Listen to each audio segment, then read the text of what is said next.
great uncle, Elder P.R. Favors, was one of Bishop Mason's helpers when he came to Chicago.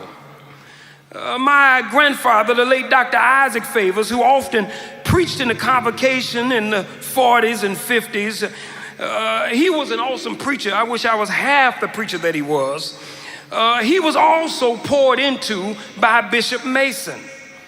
As a result of this pouring in, when I was growing up in the church that my grandfather pastored, he kept us on our knees.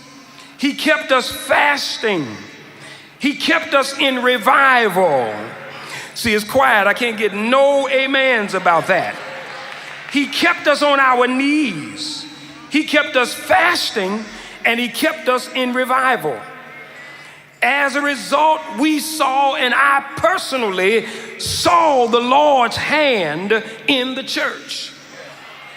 I actually remember one of our sisters, Mother Meeks, she's out of Racine, Wisconsin, going home to be with the Lord, but she didn't have dental insurance. Obamacare hadn't come to the forefront yet.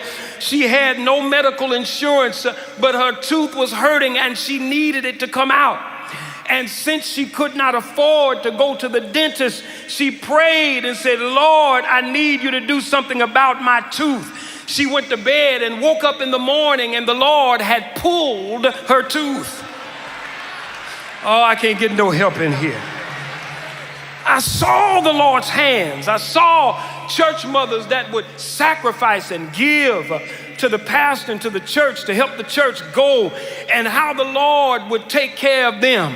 One of our church mothers, Mother Jones, would say, you take care of God's business and he's going to take care of yours.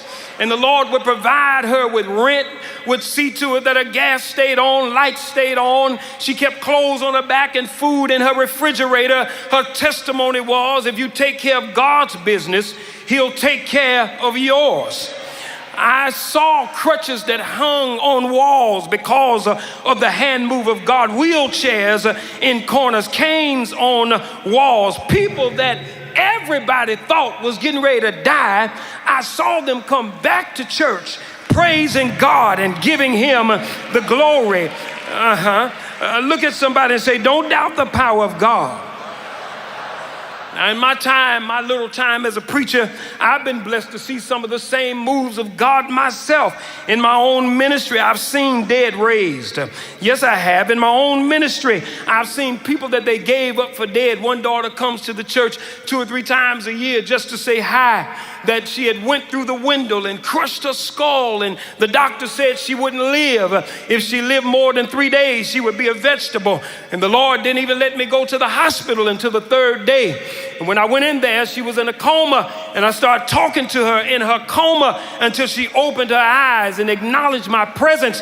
And to this day, she comes back to the church just to say, hello. The vegetable comes in on 2 legs, and the vegetable comes in with arms that move in her right mind and says, hello. I've seen the power of God. One sister was in the hospital, and I don't even know what happened myself. The daughters called me and said to me, listen, we need you to come because they've told us it's time. We've got to unplug mama. We've got to let her go, take her off of the respirator. And so I went, my wife and I, to the hospital, Olympia Field, St. James. And when we got there, we called the daughters into the room to have a final prayer. And I was going to offer some words of comfort. And when I opened my mouth, the words that spilled out was, Lord, give us some more time. I didn't even mean to say it, but it came out. We were standing there with the daughters, and I thought to myself, even while I was praying, what is this I just said? And I said, Lord, give us some more time. And when we left that hospital, they had to make a decision to unplug mama. They decided they would wait until the next day. The next day came, and when they went in the room, mama was sitting up saying, y'all need to take this stuff off of me because I can't breathe. You got this breathing machine on me, and I can't breathe. Don't doubt the power. Don't doubt the power of God. I've seen God work. I've seen God's ability. God can do anything.